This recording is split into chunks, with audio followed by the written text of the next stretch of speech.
Hello everyone, welcome back to Big Institute. Today we are going to discuss about the vector algebra.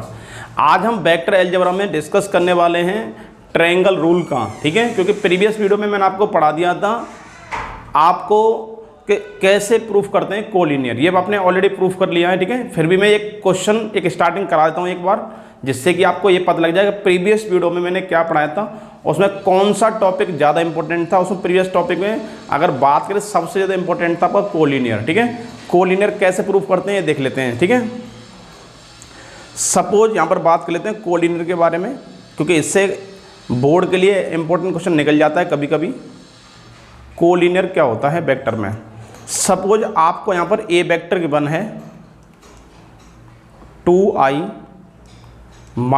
j + k cap, और यहाँ पर आपने B vector let कर लिया। B vector equal to 8i cap - 4j cap + 4k cap.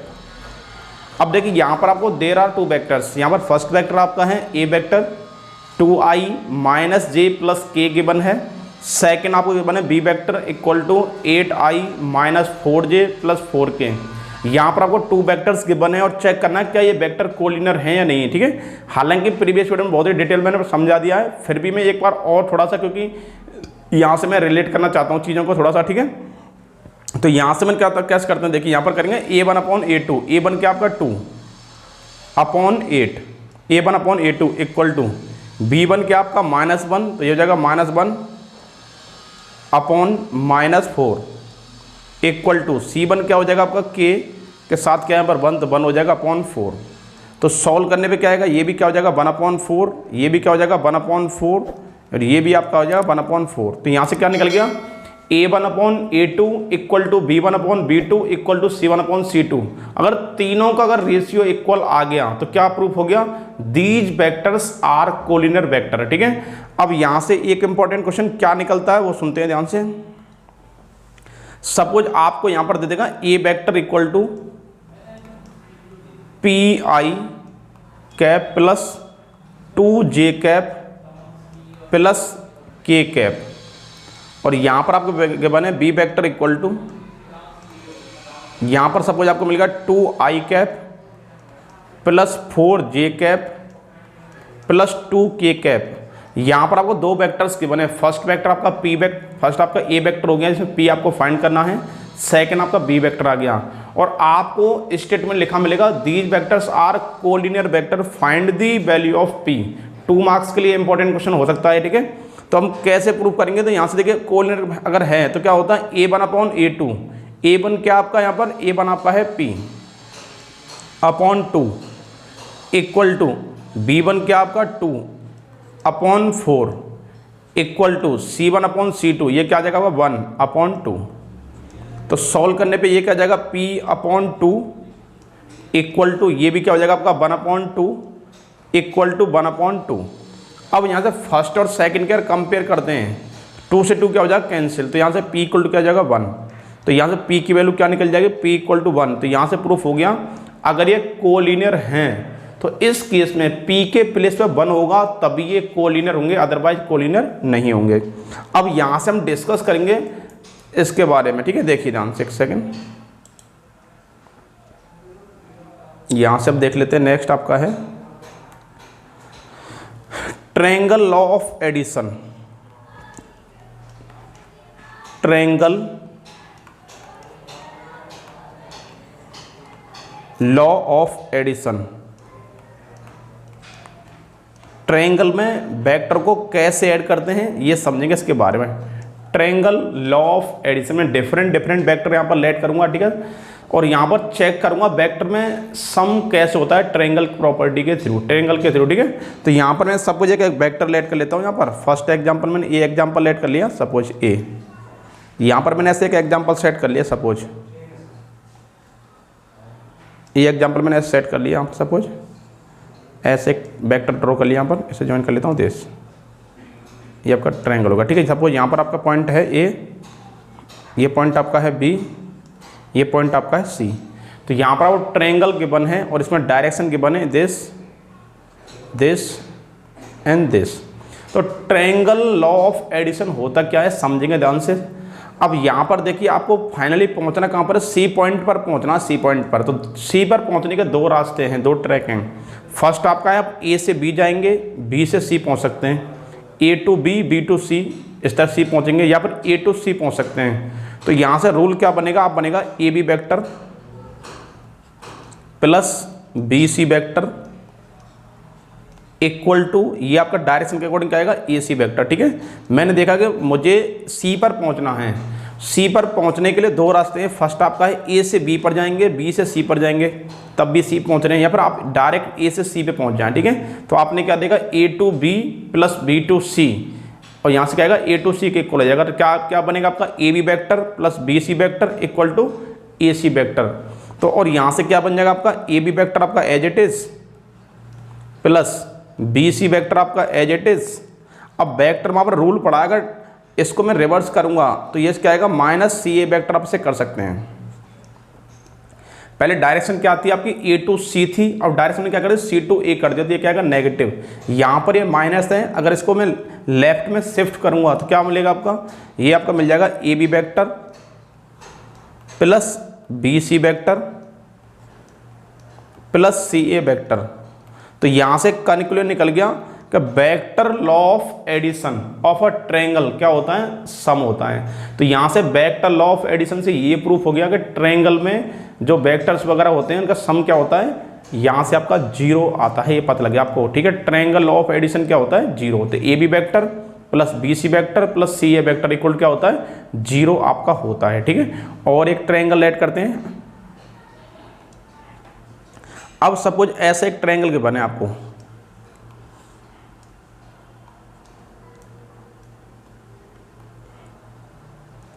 यहां पर आपको एक ट्रायंगल इससे के बने, सपोज यहां से मैंने सेलेक्ट कर लिया। ठीक है, यहां पर पॉइंट डालते हैं, जैसे आपका ए हो गया, ये आपका बी हो गया और ये आपका सी हो गया। इसमें भी आपको सी पर पहुंचना है। अब लेकिन डायरेक्शन कुछ ऐसी है,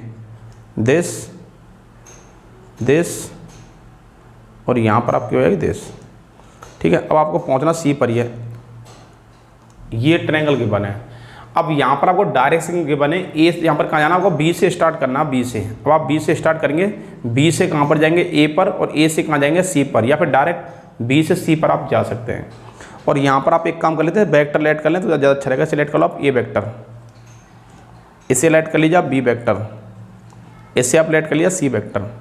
तो ट्रायंगल रूल उसमें कैसे लगेगा, कैसे इसका एडिशन होगा, तो यहाँ से सीधी बात है, मैं कहाँ से जाऊँगा। सपोज अगर मैं इस बात करता हूँ, अगर बी से स्टार्ट करता हूँ तो मुझे पता है A B A plus A C equal to क्या आएगा, बी सी। और अगर सपोज आपने ए से स्टार्ट कर दिया, आप कहीं से भी स्टार्ट कर लो, ठीक है, बात तो एक ही पड़ेगी। अगर आप ए से स्टार्ट करते हैं, ए से, तो ए से क्या आएगा आपका, ए की डायरेक्शन क्या होगी, नेगेटिव। तो आप लिखेंगे A B vector plus B C vector equal to, ये आपका हो जाएगा ए सी वैक्टर। अब मैं बात करूं ए बी, तो ए बी में इसकी डायरेक्शन क्या है, अपोजिट क्या आएगा, माइनस का ए वैक्टर प्लस बी सी। अब बी सी की अगर मैं बात करता हूँ, बी सी में देखो ये क्या रहा, बी सी में, बी सी के लिए डायरेक्शन क्या सेम आ रही है, प्लस आपका हो जाएगा B vector equal to A सी। ए सी के लिए डायरेक्शन इसके सेम मैच कर रही है, प्लस क्या आएगा, सी वैक्टर। तो यहाँ से अब क्या कर, इधर से इधर शिफ्ट करेंगे, तो ये ए क्या है आपका, माइनस, तो इक्वल टू में जाके ये बन जाएगा आपका ए वेक्टर, ये आपका हो जाएगा minus B vector plus C vector, और एडिशन इसे पूरा क्या आएगा, आंसर क्या आएगा, जीरो। ठीक है, पता लग गया वो आप कैसे करते हैं। आपने इनिशियल पॉइंट का लेट कर लिया, ए लेट कर लिया। अगर आप ए से चेक करेंगे, ए से बी के लिए डायरेक्शन क्या अपोजिट, अगर डायरेक्शन अपोजिट है तो ये वेक्टर क्या हो गया, नेगेटिव। बी से सी के लिए डायरेक्शन सेम मैच कर रही है तो ये आपको हो गया प्लस। फिर आप ए से सी पहुंचेंगे तो इसकी डायरेक्शन क्या सेम मैच कर रही है, तो प्लस। ठीक है, और सॉल्व करने पर क्या आ गया, A vector minus B vector plus C vector equal to zero, ये आपका आ चुका है। ठीक है, और सपोज मैं एक ऐसा ट्रायंगल लेट करता हूँ, सपोज अगर ऐसे एक आपको ट्रायंगल मिल गया इस तरह का, तो आपको वेक्टर लॉ ऑफ एडिशन लगाना है इसमें। सपोज ऐसे एक वेक्टर आपने लेट कर लिया यहाँ पर इस तरह से, यहाँ पर मैं नेमिंग करता हूँ, सपोज ये आपका हो गया ए और ये आपका हो गया बी और ये आपका हो गया सी। ठीक है, यहाँ पर आपको एक ट्रायंगल गिवन है ए बी सी और इसकी डायरेक्शन कुछ फिक्स करते हैं। सपोज इसकी डायरेक्शन सपोज है इधर की तरफ, ये डायरेक्शन है और इसकी डायरेक्शन हो गई सपोज ये हो गई, एक सेकेंड, इसकी ये डायरेक्शन हो गई और इसकी डायरेक्शन सपोज हो गई ये इधर। नेमिंग करते हैं, ये आपका हो गया ए वेक्टर, ये आपका बी वेक्टर और ये सपोज आपका हो गया सी वेक्टर। तो यहाँ से आप कैसे से सॉल्व करेंगे, देखिए यहाँ पर मैं अगर कहीं से भी स्टार्ट करता हूँ, देखिए यहाँ से सपोज मैंने यहाँ से स्टार्ट कर लिया, ठीक है, तो यहाँ से कैसे समझेंगे, ध्यान समझें, बहुत ईजी है।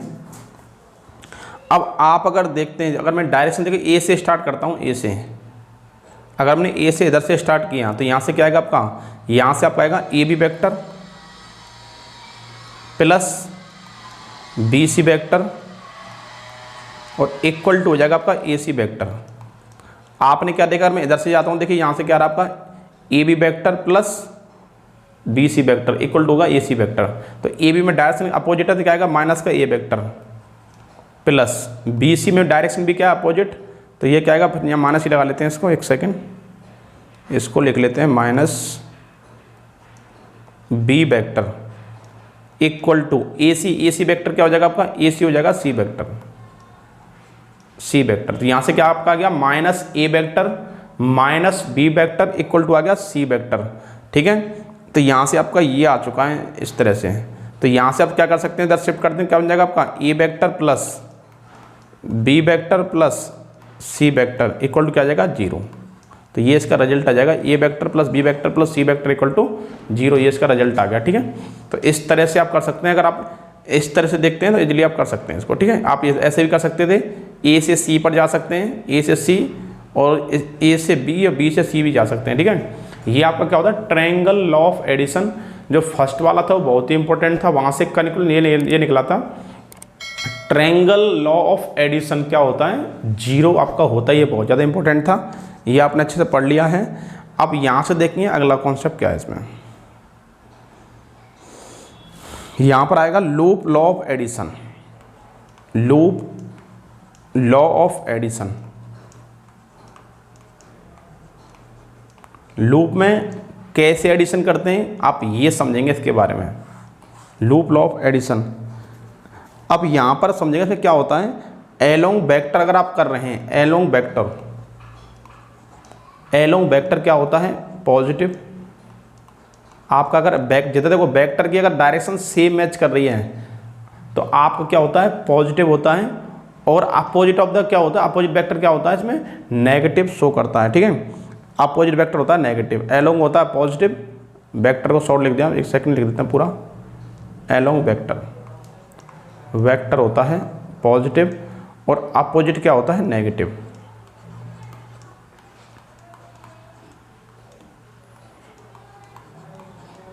एलोंग होता है पॉजिटिव और अपोजिट होता है नेगेटिव। तो यहाँ पर पहला जो रूल आएगा वो आएगा इसमें पैरेललोग्राम में ऐड कैसे करते हैं, पैरेललोग्राम।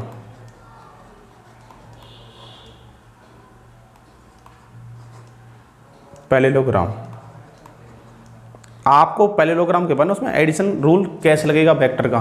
सपोज यहाँ पर मैं एक पैरेललोग्राम ड्रॉ कर लेता हूँ, ऐसा मैंने एक पैरेललोग्राम ड्रॉ कर लिया, सपोज ये आपका पैरेललोग्राम हो गया दिस, यहाँ से मैंने इसको ऐड कर लिया, ऐसे एक पैरेललोग्राम ड्रॉ कर लिया। या नेमिंग कर लेता हूँ, सपोज ये आपका हो गया ए, ये आपका बी, ये आपका सी और ये आपका हो गया डी, और ये आपका डायगोनल यहाँ से ड्रॉ कर सकते हैं आप, ये आपने डायगोनल ड्रॉ कर लिया यहाँ से, ये आपने डायगोनल से ड्रॉ कर लिए हैं। और इसमें डायरेक्शन जो गिवन है इसकी डायरेक्शन इधर है इस तरह से, और यहाँ पर वेक्टर ये आपका है हो गया ए वेक्टर, और ये डायरेक्शन सेम होती है पैरेलल इक्वल होता है, ये आपका ए वेक्टर और ये आपका हो जाएगा बी वेक्टर, और ये भी आपका हो जाएगा बी वेक्टर। ठीक है, पैरेललोग्राम क्या कहता है, अब तो मैंने आपको पढ़ाया था फ्री वेक्टर, सभी all vector are parallel to itself होता है। अगर सभी वेक्टर अपने आप के पैरेलल होते हैं तो सभी के वेक्टर क्या होता है फ्री वेक्टर भी होते हैं। अब आपको पता है अगर ये पैरेललोग्राम है तो ए बी जो होगा, ए बी वो सी डी के पैरेलल भी होगा और उसके इक्वल भी होगा। अब पता है मुझे अगर ए बी आपका सी डी के पैरेलल है तो दोनों वेक्टर क्या होंगे, इक्वल होंगे, फ्री वेक्टर हैं दोनों, क्योंकि मैं ए बी वेक्टर को सी डी के प्लेस पर रख सकता हूँ, पुट कर सकता हूँ पैरेलल में, ठीक है। फिर मुझे पता है बी सी जो वेक्टर होगा आपका, बी सी वेक्टर क्या आपका ई डी के पैरेलल भी है, इक्वल भी है, तो पता लगा पैरेलल है तो मैं इसको इधर शिफ्ट कर सकता हूँ। तो अगर ये आपका बी वेक्टर है तो ये भी क्या होगा बी वेक्टर, और ये आपका अगर ए वेक्टर है तो ये भी क्या होगा ए वेक्टर। अब यहाँ पर हम पैरेललोग्राम में एडिशन कैसे करते हैं समझेंगे ध्यान से। देखो इसको थोड़ा हम ऊपर लिख लेते हैं, यहाँ पर इसको हटा देते हैं एक सेकंड के लिए। ये पता लग गया सेम डायरेक्शन है तो क्या होता है इसमें प्लस, अपोजिट होता है माइनस। तो यहाँ से अगर मुझे ए सी वेक्टर फाइंड करना, ए सी वेक्टर, अब देखिए ए सी जो वेक्टर ए सी पे कैसे पहुँच सकते हैं आप, ए सी पे या तो डायरेक्ट पहुँच सकते हैं ए से सी, या फिर आप A B plus B C कर सकते हैं आप। तो यहाँ से आपका क्या बन जाएगा, ए सी वेक्टर इक्वल टू आपका हो जाएगा ए बी वेक्टर, ये आपका हो जाएगा ए वेक्टर प्लस डायरेक्ट लेते हैं प्लस बी वेक्टर, और माइनस आपका हो जाएगा यहाँ से सी वेक्टर, ठीक है। यहाँ से माइनस आ जाएगा क्योंकि ये इसका माइनस हो जाएगा ना, माइनस सी वेक्टर। एक सेकंड, अब देखिए यहाँ से आपका आएगा ए सी वेक्टर क्या आएगा, ए सी वेक्टर इक्वल टू क्या आएगा आपका A vector plus B vector, C vector ऐसे ए सी को लेट कर लो सी वेक्टर, तो यहाँ से आएगा C vector equal to A vector plus B vector. अगर मैं इसको इधर शिफ्ट करूँगा तो क्या बनेगा आपका, ये आपका जाएगा A vector plus B vector minus C vector equal to क्या जाएगा आपका 0। तो यहाँ से रिजल्ट क्या आएगा आपका A vector plus B vector minus C vector equal to 0 आपका आ चुका है। इसी तरह से आप क्या निकाल सकते हैं, बी डी निकाल सकते हैं। बी डी पे जाने के लिए क्या कॉन्सेप्ट है, बी डी पे जाने के लिए आप बी डी पे अगर जाना आपको क्या करेंगे, देखिए यहाँ से क्या आएगा B A plus A D, B A plus A D equal to क्या होगा बी डी। तो यहाँ से बी डी वेक्टर भी आप निकाल सकते हैं। तो यही क्या होता है आपका पैरेललोग्राम होता है एडिशन के लिए, वेक्टर एडिशन के लिए, ठीक है। अब यहाँ से अब देखते हैं नेक्स्ट क्या आएगा आपका। अब नेक्स्ट हालांकि कुछ रूल और रिमेनिंग है, पर यहाँ पर अब नेक्स्ट टॉपिक देखते हैं। नेक्स्ट क्या आएगा आपका मल्टीप्लिकेशन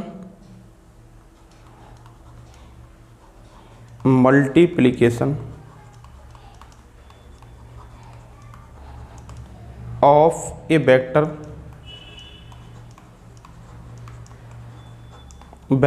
बाई ए स्केलर।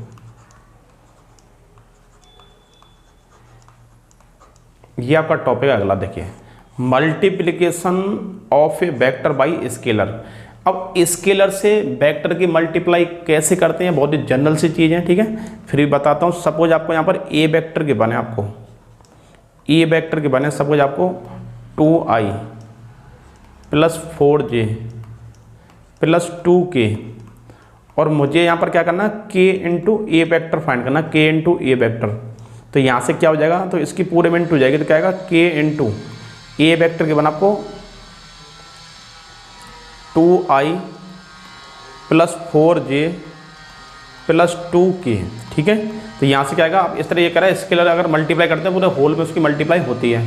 तो यहाँ से एक एग्जांपल और सेट कर लेते हैं, इससे और क्लियर हो जाएगा।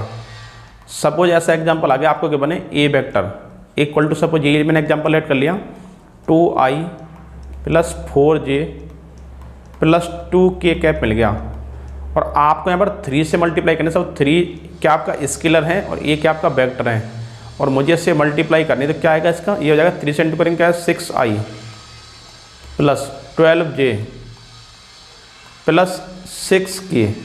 तो ये आपका क्या होता है multiplication of vector by scalar. अगर आप किसी भी स्केलर से वेक्टर में मल्टीप्लाई करते हैं तो उसकी i j k जो तीनों के कैप का जो कोफिशिएंट होता है उसमें आपकी मल्टीप्लाई हो जाती है। तो ये आपका होता है multiplication of vector by scalar, इस तरह से होता है, ठीक है।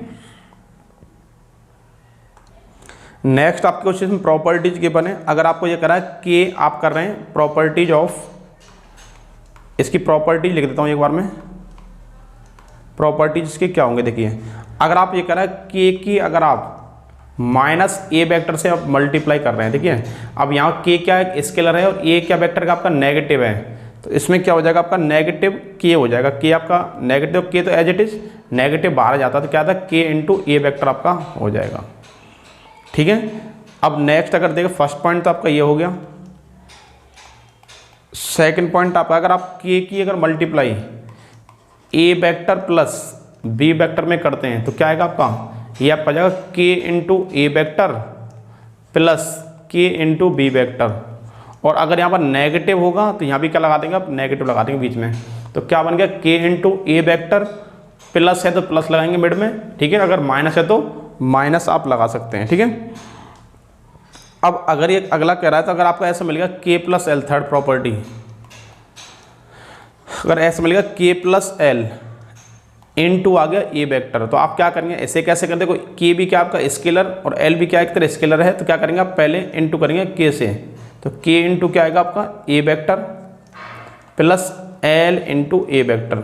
तो इस तरह से आप स्केलर की वेक्टर में मल्टीप्लाई कर सकते हैं, ये इसकी कुछ प्रॉपर्टी हैं, तो इस तरह से आप मल्टीप्लाई कर सकते हैं, ठीक है। अब नेक्स्ट इसमें क्या आएगा देख लेते हैं। नेक्स्ट आपका आएगा डिस्टेंस बिटवीन टू पॉइंट्स। हालांकि आपको 10th 9 10 से पढ़ते आ रहे हैं आप, लेकिन वेक्टर में कैसे निकालते हैं वो समझेंगे, देखिए ध्यान से। Distance between two points, distance between two points. अब यहाँ पर मैं 3D, सपोज 3D आपको इस तरह के प्लेन के बने हैं यहाँ पर, और यहाँ पर आपको ये यहाँ से 2 पॉइंट लेट के लिए फर्स्ट पॉइंट आपका ये हो गया और सेकंड पॉइंट आपको ये हो गया। अब मुझे यहाँ से इसकी 2D प्लेन ले लेते हैं थोड़ा समझने के लिए, ठीक है। ये समझे, इतना समझो बस। ये आपका है ओरिजिन और ये पॉइंट आपके x1 और y1, और ये आपका है x2 और y2, ठीक है। यहाँ पर आप ये लेट कर लो a, ये लेट कर लिया मैंने b। तो अब आपको क्या फाइंड करना, डिस्टेंस बिटवीन टू पॉइंट्स आप लोगों को फाइंड करनी है। तो डिस्टेंस कैसे फाइंड करेंगे, तो ये आपका ओ पॉइंट लेट कर लो, पहले क्या निकालेंगे, ओ ए वेक्टर निकालेंगे आप, O A vector, O A vector equal to क्या आएगा आपका, पहले आप ओ ए लिखेंगे यहाँ पर, ओ ए वेक्टर इक्वल टू आएगा x1 i y1 j, और अगर आपका z भी है तो z1 लिख लेंगे 3D में, अगर 3D में है, और यहाँ पर लिख सकते हैं आप z2, ठीक है। तो यहाँ से क्या आएगा, ओ ए वेक्टर क्या आएगा आपका, O A vector equal to x1 i y1 j z1 k, ये निकालिए आपने। फिर आप फाइंड करेंगे O B vector, O B vector equal to आएगा x2 i plus y2 j plus z2 k। तो यहाँ से क्या आएगा आपका, ओ ए वेक्टर आ गया, ओ बी वेक्टर आ गया।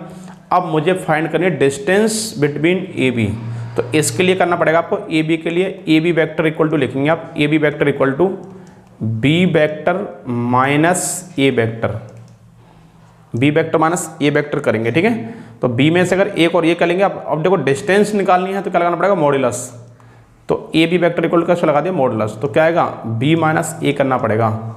तो बी माइनस ए के लिए करना पड़ेगा, देखो x2 minus x1, x2 minus x1 का होल स्क्वायर, सेम फिर y2 माइनस y1 का whole square plus z2 minus z1 का होल स्क्वायर, इस यहाँ होल स्क्वायर लगा देंगे इस तरह, ठीक है। तो आपने क्या किया, डिस्टेंस बिटवीन टू पॉइंट्स कैसे निकालते हैं वेक्टर में, फॉर्मूला सेम है, बस यहाँ पर क्या है, z आपका एक्स्ट्रा ऐड हो जाता है। 10th क्लास में पढ़ा था डिस्टेंस बिटवीन टू पॉइंट्स, लेकिन यहाँ पर आपको स्टेप दिखाने पड़ते हैं, ठीक है।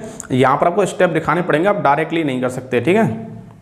नेक्स्ट आपका क्या आएगा, नेक्स्ट आपका आएगा section formula, section formula 10th class में पढ़ा होता कि divide A line segment in 2:3, 1:2, इस तरह आपने पढ़ा होगा, ठीक है। सेम वही है, लेकिन यहाँ पर वेक्टर है, तो वेक्टर में कैसे करते हैं ये समझेंगे सेक्शन फॉर्मूला के बारे में। देखिए अब यहाँ पर मैं समझ लेता हूँ सेक्शन फॉर्मूला को। सपोज यहाँ पर एक पॉइंट हो गया और यहाँ से मैंने सपोज इसको लेट कर लिया दिस बी, और यहाँ से मैंने इसको लेट कर लिया ए, ये आपका ए हो जाएगा और ये आपका हो जाएगा बी, दिस इज ए। तो यहाँ से आप इसे डॉटेड लाइन से ज्वाइन कर लो,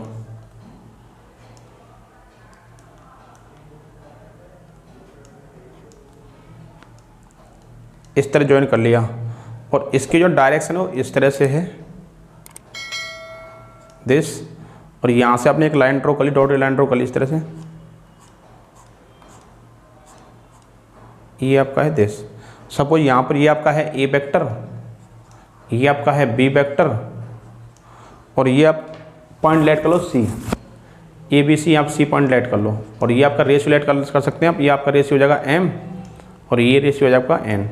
तो यहाँ पर क्या करा आपको सेक्शन फॉर्मूला इसमें कैसे आता है, हालांकि ड्राइव करने की नीड तो नहीं है, लेकिन फिर भी मैं आपको एक बार बता देता हूँ, ठीक है। तो सेक्शन फॉर्मूला है सेम वही, लेकिन डिफरेंस यहाँ पर क्या है, वहाँ पर कोऑर्डिनेट में था, यहाँ पर ये वेक्टर में है, ठीक है। इतना डिफरेंस है, बाकी कोई डिफरेंस नहीं है। और ये जो हम पढ़ रहे हैं, जैसे ये पढ़ा आपका इंटरनल डिवीजन के लिए लिख देता हूँ एक बार, ये इंटरनल डिवीजन के लिए है आपका, इंटरनल डिवीजन, ये आपका इंटरनल डिवीजन के लिए, ठीक है। एक्सटर्नल के यहाँ से आपका क्या आएगा, देखिए एम इंटू ये आपका हो जाएगा बी वेक्टर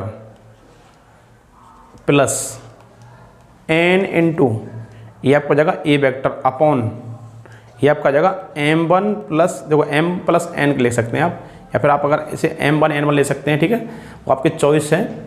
और यहाँ पर मैंने m और n लेट किया तो क्या आएगा m into B vector plus n into A vector upon m plus n।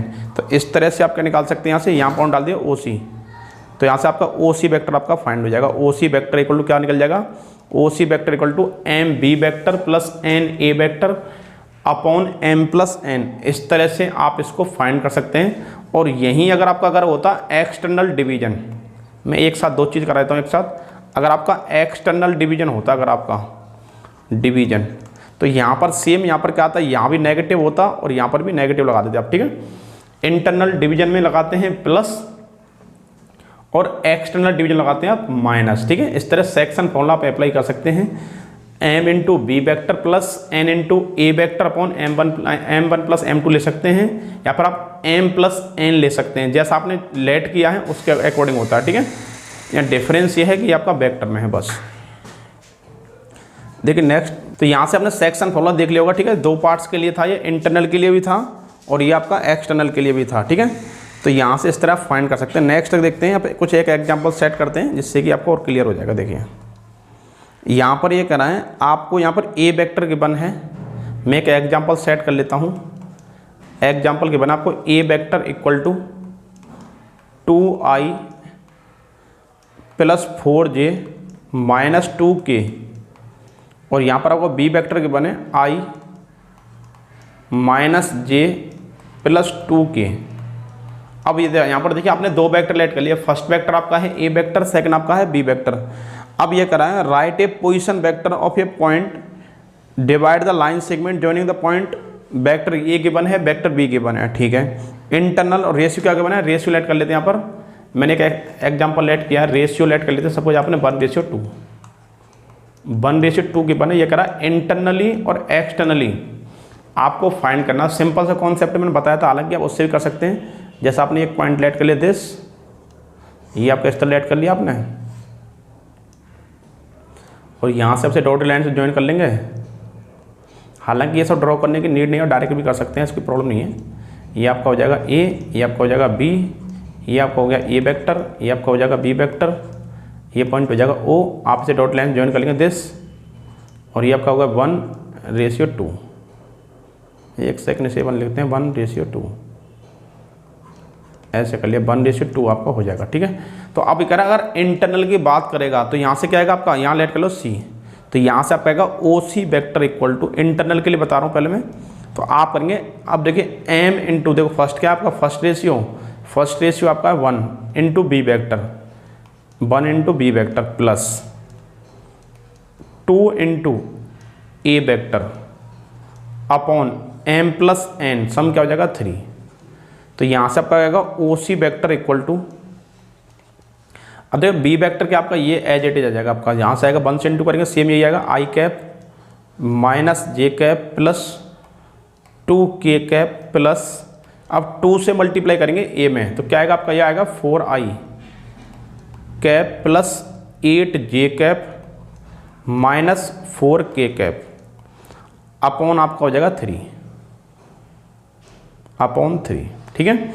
अब ऐड करेंगे, देखो i प्लस i आपका जाएगा 5i, ये आपका आएगा 7j माइनस का 7j हो जाएगा प्लस 7j हो जाएगा आपका, और ये आपका आएगा माइनस 2k। तो इसे सॉल्व कर लेंगे, i को i में ऐड करेंगे, j को j में ऐड करेंगे और k को k में ऐड करेंगे। तो ये आपका था इंटरनल डिवीजन। अगर आपसे कहता है एक्सटर्नल डिवीजन तो बस यहाँ पर आपका क्या हो जाता है, यहाँ पर भी नेगेटिव होता और नीचे भी क्या हो जाता, नेगेटिव कर देते, बस आपका यहाँ नीचे अपॉन बना जाता। ठीक है, तो अगर आपको इस तरह क्वेश्चन अगर मिलता है, इंटरनल में लगाते हैं प्लस और एक्सटर्नल में लगाते हैं माइनस, तो इस तरह से आप ये क्वेश्चन इजीली कर सकते हैं। ठीक है, बहुत ही ईजी है, बिल्कुल भी हार्ड नहीं, ऐसा नहीं कह सकते बहुत ज़्यादा हार्ड है, बहुत ईजी है।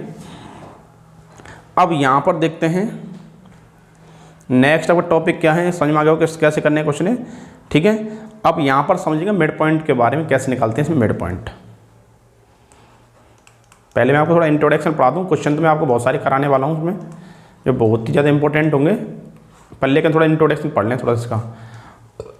अब बात करते हैं मिड पॉइंट के बारे में। अब देखिए यहाँ पर सपोज आपको एक लाइन सेगमेंट में लेट कर लेता हूँ, एक लाइन सेगमेंट गिवन है, ये लेट कर लिया सपोज आपने, ये आपका है this is A, this is B, और ये आपने पॉइंट लेट कर लिया सी पॉइंट लेट कर लिया। यहाँ पर कोऑर्डिनेट ऑफ ए के बने आपको x1 y1 z1, और कोऑर्डिनेट बी के बने x2 y2 एंड z2। यहाँ पर आपको x1 y1 z1 coordinate of A given है, x2 y2 z2 आपको कोऑर्डिनेट ऑफ बी गिवन है, आपको फाइंड करने कोऑर्डिनेट ऑफ सी, और आपसे बोला गया सी जो आपका पॉइंट है इस लाइन सेगमेंट पर, ये क्या इसका मिड पॉइंट है। तो आप मिड पॉइंट पे आपको निकालना पड़ेगा, तो कैसे निकालेंगे, देखिए इससे आप लेट कर लो ए वेक्टर, ये आपको जाएगा बी वेक्टर, क्योंकि बी वेक्टर लिखना पड़ेगा आपको, सीधी बात है, क्योंकि x1 i y1 j z1 के, तो यहाँ से सी वेक्टर इक्वल टू क्या हो जाएगा, सी वेक्टर इक्वल टू आपका रिजल्ट आएगा A vector plus B vector upon 2 आपका रिजल्ट हो जाएगा। तो अब कैसे ऐड करेंगे, सी वेक्टर इक्वल टू आपको हो जाएगा x1 प्लस x2, आप इसे लिख सकते हैं x1 प्लस x2 अपॉन 2 लिखेंगे। ठीक है, हालांकि इसमें लिखने की जरूरत नहीं, हटा देते हैं इसको, क्योंकि फ़ायदा नहीं है, पता लग गया होगा आप कैसे ऐड करते हैं। ठीक है, ये मैंने आपको ये समझना था बस। अगर मिड पॉइंट निकल पाएगा तो हम दोनों वेक्टर क्या करेंगे, प्लस करेंगे, ए वेक्टर प्लस बी वेक्टर का सम करेंगे, और सम करने से क्या कर देंगे, 2 से इसको डिवाइड कर देंगे, आई को, जे को, के को, जो कोफिशिएंट है उनको डिवाइड कर देंगे, इससे आपका मिड पॉइंट आपका निकल जाएगा। ठीक है, इसे अलग एग्जाम्पल देने की इसमें नीड नहीं है, बहुत ईजी है। नेक्स्ट आपका आएगा position vector of A centre of triangle, position vector, position vector of centroid of triangle, of triangle. देखिए अगला टॉपिक आपके है, इसमें ये पॉइंट है आपका position vector of centroid of triangle. Triangle के सेंट्रोइड का क्या निकालना, आपको पोजीशन वेक्टर निकालना। पहले बताता हूँ क्या होता है सेंट्रोइड। अब सपोज आपने यहाँ पर एक लाइन ड्रॉ कर ली, यहाँ पहले ट्रायंगल ड्रॉ कर लेते हैं। ठीक है, इस तरह आपने ट्रायंगल ड्रॉ किया, सपोज ऐसा, ये आपने ट्रायंगल ड्रॉ कर लिया, यहाँ से आपने मीडियन ड्रॉ की दिस, यहाँ से आपने एक और मीडियन ड्रॉ की दिस, यहाँ से आपने एक मीडियन और ड्रॉ कर लिया इस तरह से। अब देखो ये ड्रॉ हो गई मीडियन। अब देखो तीनों मीडियन जिस पॉइंट पे मीट करती हैं, ये आपको होता है सेंट्रोइड ऑफ ट्रायंगल।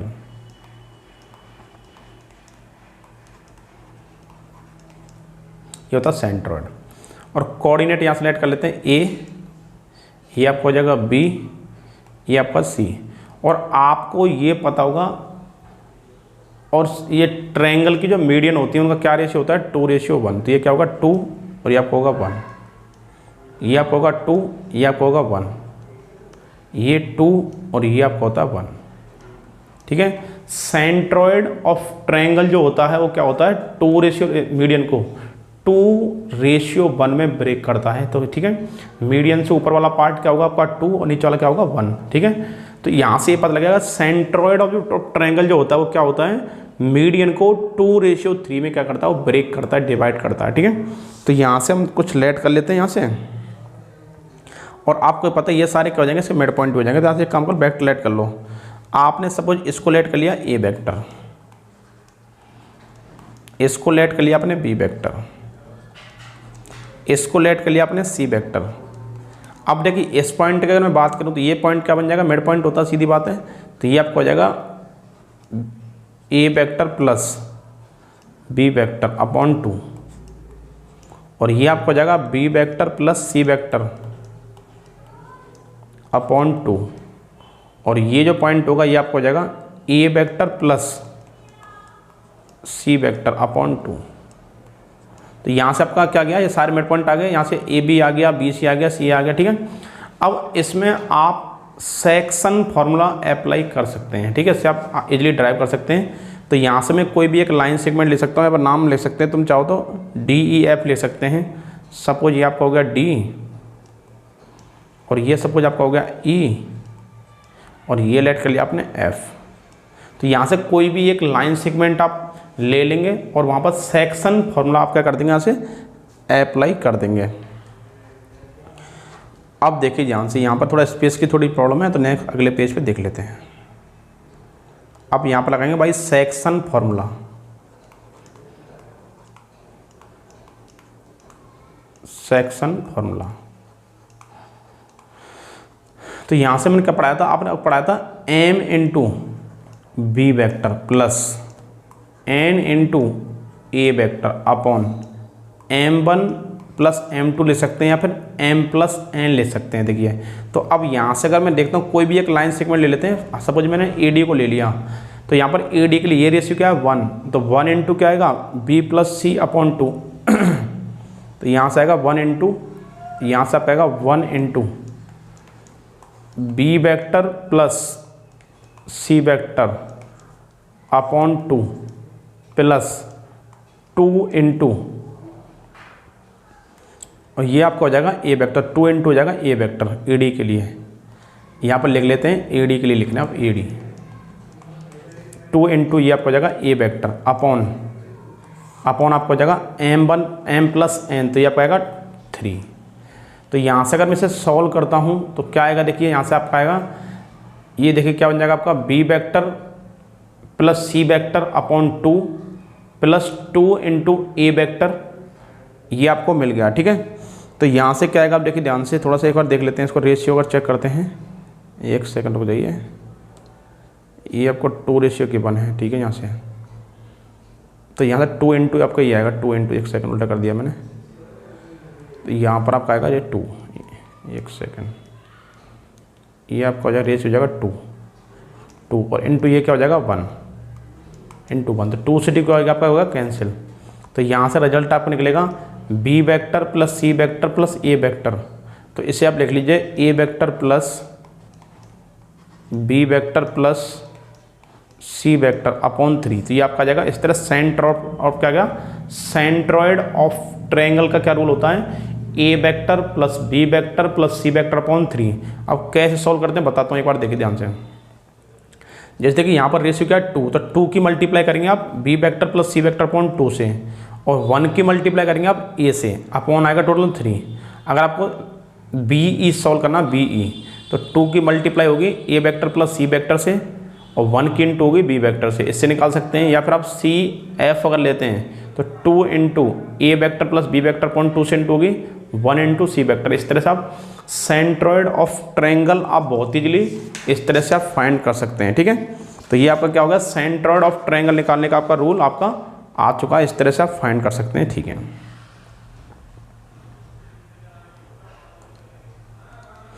अब अगला आएगा स्केलर और डॉट प्रोडक्ट। अगला टॉपिक आपका ये बहुत ही इंपॉर्टेंट है, ध्यान से सुनिए इसको, इंपॉर्टेंट है आपका स्केलर एंड डॉट प्रोडक्ट। आप इसको स्केलर बोल सकते हैं या फिर डॉट प्रोडक्ट भी आप इसको बोल सकते हैं, बहुत ही इंपॉर्टेंट है आपका, क्योंकि आपके अगर वेक्टर में डॉट प्रोडक्ट और क्रॉस प्रोडक्ट अगर आपको नहीं आता है तो इसका मतलब आपको वेक्टर अच्छे से क्लियर समझ में नहीं आएगा। तो या समझो वेक्टर अगर आपको पढ़ना है, वेक्टर अलजेब्रा अगर आपको क्लियर करना है, तो आपका डॉट प्रोडक्ट और क्रॉस प्रोडक्ट बहुत अच्छे से क्लियर आपको होना चाहिए, उसके जो भी रूल हैं वो सारे क्लियर होने चाहिए, तभी आप कर पाएंगे। देख ध्यान से, तो सबसे पहले पढ़ेंगे यहाँ पर लेट कर लेते हैं, let A vector and B vector, यहाँ पर 2 वेक्टर हैं, let A vector and B vector are 2 non zero vector. अब ए वेक्टर क्या आपका नॉन जीरो, ए वेक्टर आपका जीरो नहीं है, बी वेक्टर भी क्या आपका नॉन जीरो वेक्टर है। अब दोनों ही क्या है non zero vector, are non zero vector, non zero vector, दोनों ही नॉन जीरो हैं। और एंगल थीटा क्या है between A vector and B vector. आप कह रहा है ए वेक्टर आपको गिवन है, बी वेक्टर आपको गिवन है, दोनों क्या है नॉन जीरो हैं, और आपको वेक्टर ए और वेक्टर बी के बीच में क्या फाइंड करना, एंगल फाइंड करना है कि इनके बीच में क्या एंगल बनेगा। ठीक है, दो वेक्टर पैरेलल हो सकते हैं, परपेंडिकुलर हो सकते हैं, या फिर अदर कोई एंगल हो सकता है। ठीक है, तो आप फाइंड करेंगे यहाँ पर दो नॉन जीरो वेक्टर के बीच में एंगल कैसे बनाते हैं। तो आपने क्या देखा, वेक्टर ए आपका हो गया non zero vector, vector B भी क्या आपका नॉन जीरो वेक्टर। ठीक है, और आपसे कह रहा है angle theta between A vector and B vector आपको गिवन है। तो इसका स्केलर जो प्रोडक्ट होता है, इसके स्केलर प्रोडक्ट को आप देखो, theta is the angle between A vector and B vector, A vector and B vector ये गिवन है।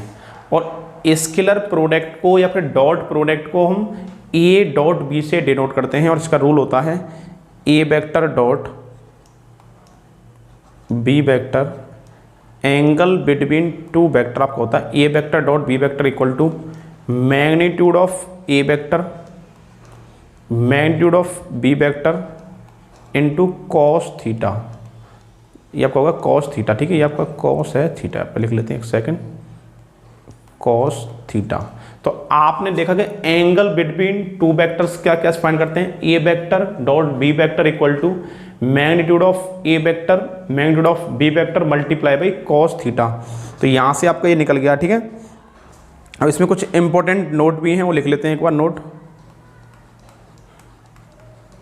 अब देखिए यहाँ से पता लगा, अगर थीटा की अगर वैल्यू आपकी 0 से 90 के बीच में है, तो आपको पता है 0 से अगर 90 के बीच में तो कौन सा क्वाड्रेंट होगा, फर्स्ट क्वाड्रेंट होगा। अगर फर्स्ट क्वाड्रेंट है तो कॉस क्या होता है, पॉजिटिव। तो इसका मतलब ए डॉट बी ऑलवेज क्या होगा, ग्रेटर देन इक्वल टू 0 आपका हो जाएगा। तो यहाँ से पता लगाएगा कि A vector dot B vector का जो डॉट प्रोडक्ट होगा ऑलवेज क्या होगा, greater than equal to 0 if theta की जो वैल्यू है वो क्या होनी चाहिए, थीटा में लिख लेते हैं एक सेकंड, थीटा आपका जो होना चाहिए 0 से ग्रेटर देन इक्वल टू π/2 आपका होना चाहिए।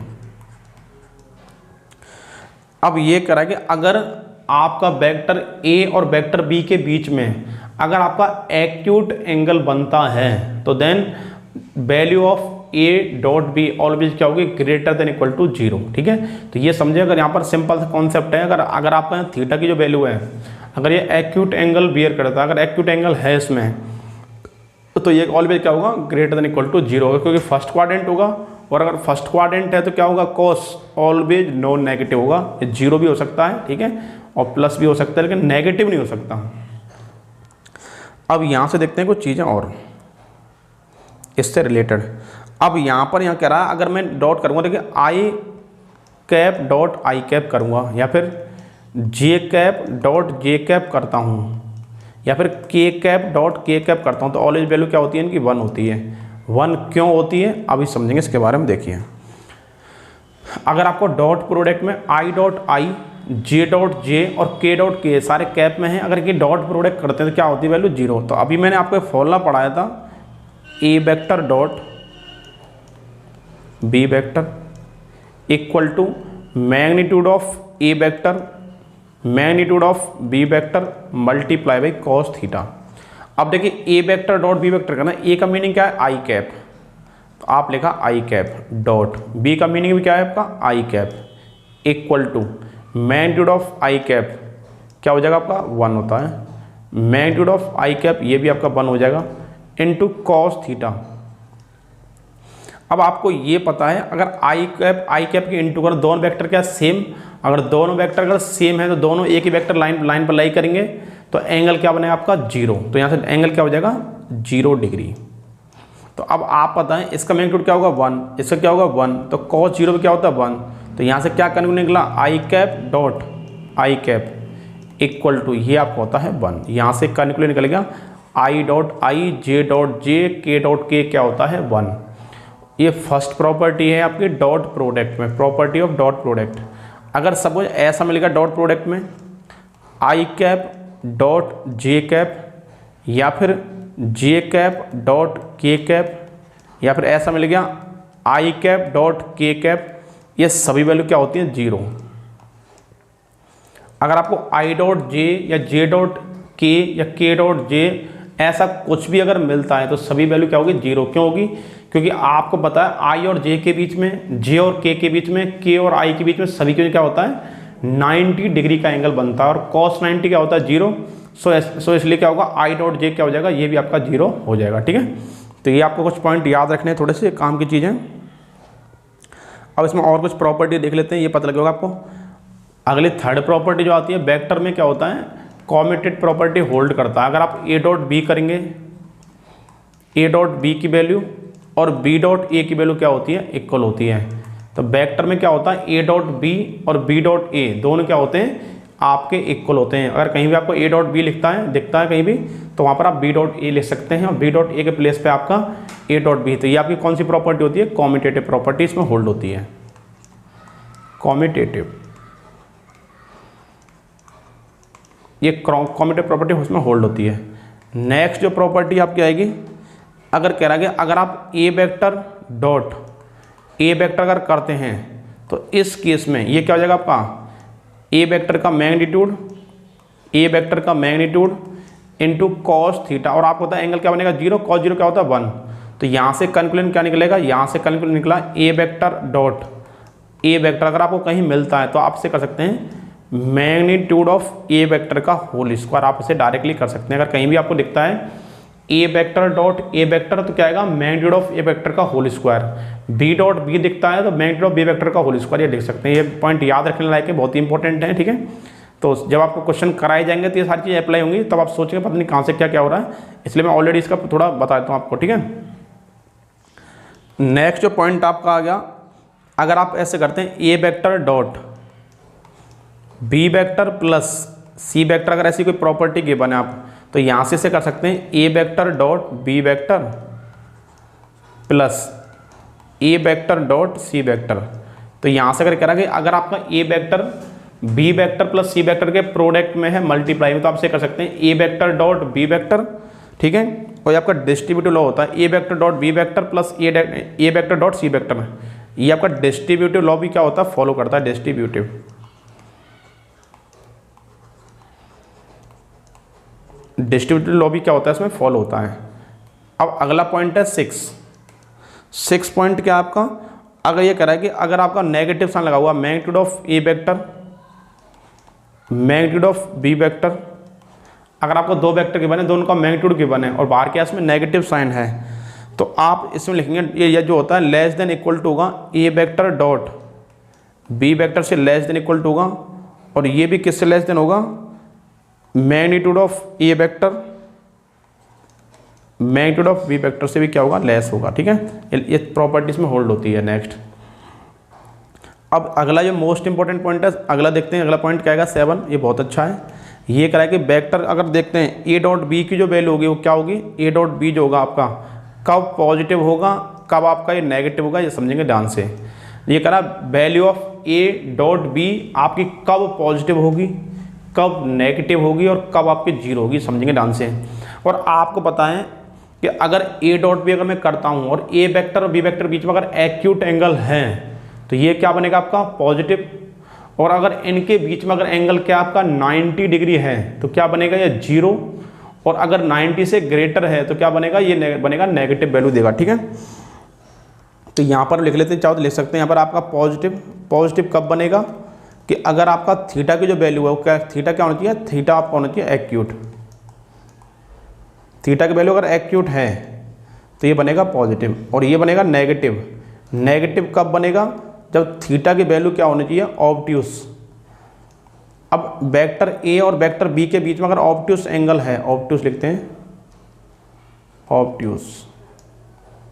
ऑब्ट्यूस एंगल है तो क्या बनेगा नेगेटिव, और अब ये 0 बनेगा। 0 कब बनेगा इफ थीटा इक्वल टू 90। अगर थीटा की वैल्यू क्या है, अगर 90 है तो ए डॉट बी क्या आएगा 0, और अगर एक्यूट एंगल है तो पॉजिटिव और ऑब्ट्यूस है तो ये आपका बन जाएगा नेगेटिव। तो इस तरह से इसकी कुछ इंपॉर्टेंट प्रॉपर्टी थी, आपको याद रखनी है थोड़ी सी। ठीक है, क्योंकि तभी आप वेक्टर में बहुत अच्छा कुछ कर सकते हैं। और अगर आपने अभी तक ये चीज़ फॉलो नहीं करें तो फॉलो करें। जो भी आपको यहाँ पढ़ाया जा रहा है उसके एक फेर से नोट्स बनाए अच्छे से, क्योंकि ये देखो अब हम पढ़ा रहे हैं, आपको समझ में आ रहा, अच्छी बात है, लेकिन कुछ टाइम के बाद हम चीज़ों को भूल जाते हैं। अब देखो बार बार तुम यहाँ से देख नहीं पाएंगे, प्रॉब्लम होती है। मेरे इसलिए नोट्स बनाएं और आगे चीज़ों से उसे प्रैक्टिस करके देखें। देखो इतने सारे रूल हैं, हमें याद नहीं रह सकते, तो ज़्यादा बेटर है इन चीज़ों पर एनालिसिस करके क्वेश्चन प्रैक्टिस करके देखें। क्वेश्चन प्रैक्टिस करने से रूल खुद ऑटोमेटिकली आपको याद हो जाएंगे, ठीक है, आपको लर्न करने की जरूरत नहीं पड़ेगी, ठीक है। और अगला पॉइंट अगर देखते हैं इसमें, अगर आप ए वेक्टर की, अगला पॉइंट आपका 8th पॉइंट है आपका, अगर आप ए वेक्टर की अगर आप 0 से मल्टीप्लाई करते हैं तो रिजल्ट क्या आएगा आपका 0, ये आपका 0 वेक्टर ही आएगा। अगर आप ए वेक्टर की अगर आप 0 वेक्टर से मल्टीप्लाई करते हैं तो क्या आएगा, ये आपका 0 वेक्टर ही आ जाएगा, ठीक है। अब सुनो ध्यान से, अगर अगला कह रहा है 9th केस, अब ये कह रहा है कि A vector dot B vector का डॉट प्रोडक्ट क्या होता है 0, कब होगा 0, जब दोनों परपेंडिकुलर हों ईच अदर, ठीक है। अगर दो वेक्टर एक दूसरे के परपेंडिकुलर हैं तो उनका डॉट प्रोडक्ट क्या होता है 0। ये पॉइंट याद रखें, मोस्ट इंपॉर्टेंट पॉइंट है, इससे काफ़ी टाइम क्वेश्चन निकलता है और बहुत सारे क्वेश्चन बनेंगे आगे हैं, ठीक है। याद रखें, if two vectors are perpendicular then their dot product क्या होता है 0। ये पॉइंट याद रखने लायक है, बहुत ही इंपॉर्टेंट पॉइंट है, ठीक है। और अगर ये पैरेलल ये कराएं, अब यहाँ अगला जो पॉइंट है 10th पॉइंट है, ये कराए कि आपसे ऐसा क्वेश्चन भी आ सकता है, या सपोज आपसे कह देगा इफ, ये कह देगा A vector dot B vector suppose 0 हैं।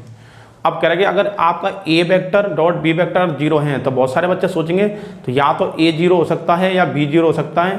अब लेकिन मैं आपको रियलिटी बताने वाला हूँ, तो जरूरी नहीं है कि अगर आपका ए डॉट बी अगर 0 है तो डेफिनेटली ए और बी 0, ऐसा कुछ नहीं है, देखिए ध्यान से।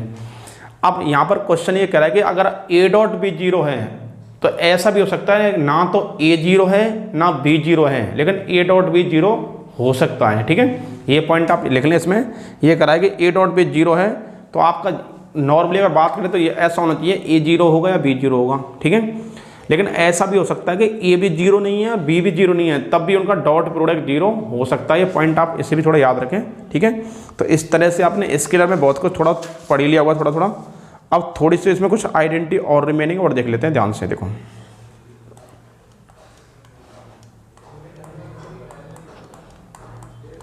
आइडेंटिटीज, अगर सपोज आपको मिलेगा A vector plus B vector का होल स्क्वायर मिलेगा, suppose A vector plus B vector का होल स्क्वायर, तो आप इसे कर सकते हैं ए वेक्टर का मैग्नीट्यूड का whole square plus 2 into A vector dot B vector plus magnitude of B vector का होल स्क्वायर। आप इसे ये कर सकते हैं, अगर आपको कहीं मिलता है A vector plus B vector का होल स्क्वायर मिला हुआ है तो आप इसे करेंगे मैग्नीट्यूड ऑफ ए वेक्टर का square 2 into A vector dot B vector plus B vector magnitude का स्क्वायर आप कर सकते हैं। और अगर यहाँ पर आ गया माइनस तो यहाँ पर आपका हो जाएगा माइनस बस, ठीक है। और अगर आपको ऐसा मिल गया A vector dot A vector minus B vector dot product है आपका into A vector plus B vector, तो इसे आप डायरेक्टली कर सकते हैं ए वेक्टर के मैग्नीट्यूड का स्क्वायर माइनस बी वेक्टर के मैग्नीट्यूड का स्क्वायर, आप इसे डायरेक्टली ये कर सकते हैं, ठीक है।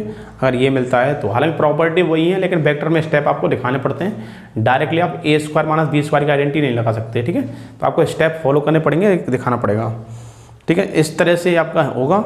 और अगर आपको ये मिल गया A vector plus B vector का होल स्क्वायर इक्वल टू, अगर आपको मिल गया मैग्नीट्यूड ऑफ ए वेक्टर का square plus magnitude of B vector का स्क्वायर, ये अगर इसके इक्वल हैं तो इसका मतलब क्या होगा, वेक्टर ए जो होगा आपका वेक्टर ए परपेंडिकुलर टू क्या होगा बी वेक्टर होगा, तभी ये आपका पॉसिबल है। ये भी थोड़ा इंपॉर्टेंट आइडेंटिटी, इसे थोड़ा याद रखेंगे आप, ठीक है। ये थोड़ी इंपॉर्टेंट है आपकी। अगर आपको मिलेगा vector A plus vector B का अगर होल स्क्वायर गिवन है तो अगर आपको गिवन है मैग्नीट्यूड ऑफ ए वेक्टर का square magnitude of B vector का स्क्वायर, इसके अगर इक्वल हैं तो इसका मतलब ये दोनों वेक्टर एक दूसरे परपेंडिकुलर होंगे तभी ये आपका एप्लीकेबल है, अदरवाइज एप्लीकेबल नहीं है, ठीक है।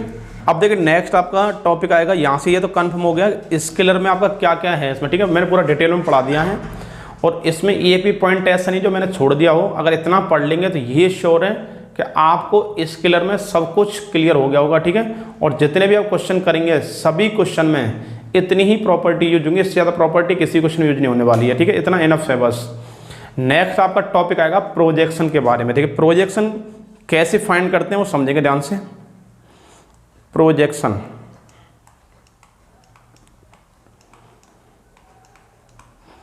Projection of A vector on B vector. अब देखिए प्रोजेक्शन होता क्या है, प्रोजेक्शन रियलिटी में क्या होती है, परछाई होती है, शैडो होती है। अब समझेंगे ध्यान से। सपोज यहाँ से मैंने एक लाइन सेगमेंट ऐड कर ली, यहाँ से मैंने एक ये लाइन सेगमेंट ऐड कर ली, और सपोज यहाँ पर आपका है बी वेक्टर, ये आपका हो गया बी वेक्टर, और सपोज ये आपका है ए वेक्टर, और यहाँ से इसके प्रोजेक्शन क्या होगा, डॉटेड लाइन ड्रॉ कर लेता हूँ, इस तरह ड्रॉ कर लिया, ठीक है। अब यहाँ पर फर्स्ट देखिए ये क्या आपका ओ, ये आपका ए, और ये सपोज आपका बी हो गया।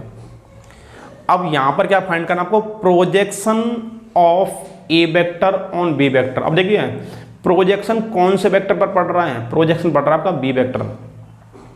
जिस वेक्टर पर आपका प्रोजेक्शन पड़ता है उसका हम लेते हैं यूनिट वेक्टर। तो आप लिखेंगे projection of A vector find करना on B vector, on B आ गया तो इसका आपको यूनिट वेक्टर लेना है, तो आप लिखेंगे A vector dot B cap. तो यहाँ से आपका आएगा A vector dot B vector upon magnitude of B vector. ये आपका है projection of A vector on B vector. और यहीं अगर ये उल्टा होता, अगर ऐसा होता, सपोज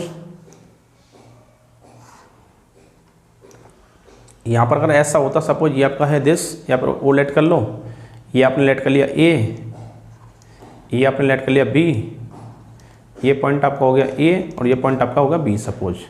और आपको यहाँ पर प्रोजेक्शन फाइंड करना आपका, ठीक है, आपको यहाँ प्रोजेक्शन फाइंड करना, सपोज यहाँ प्रोजेक्शन फाइंड करना बी वेक्टर का ऑन ए वेक्टर पर। तो सीधी बात है, अपॉन में कौन सा आ रहा है, नीचे ए वेक्टर आ रहा है, तो आप करते हैं B vector dot A cap. तो यहाँ से आपका आएगा बी वेक्टर, यहाँ से क्या आएगा आपका A vector upon A vector का मैग्नीट्यूड। तो इस तरह से आप क्या कर सकते हैं, प्रोजेक्शन आप फाइंड कर सकते हैं। सिंपल सा कॉन्सेप्ट है।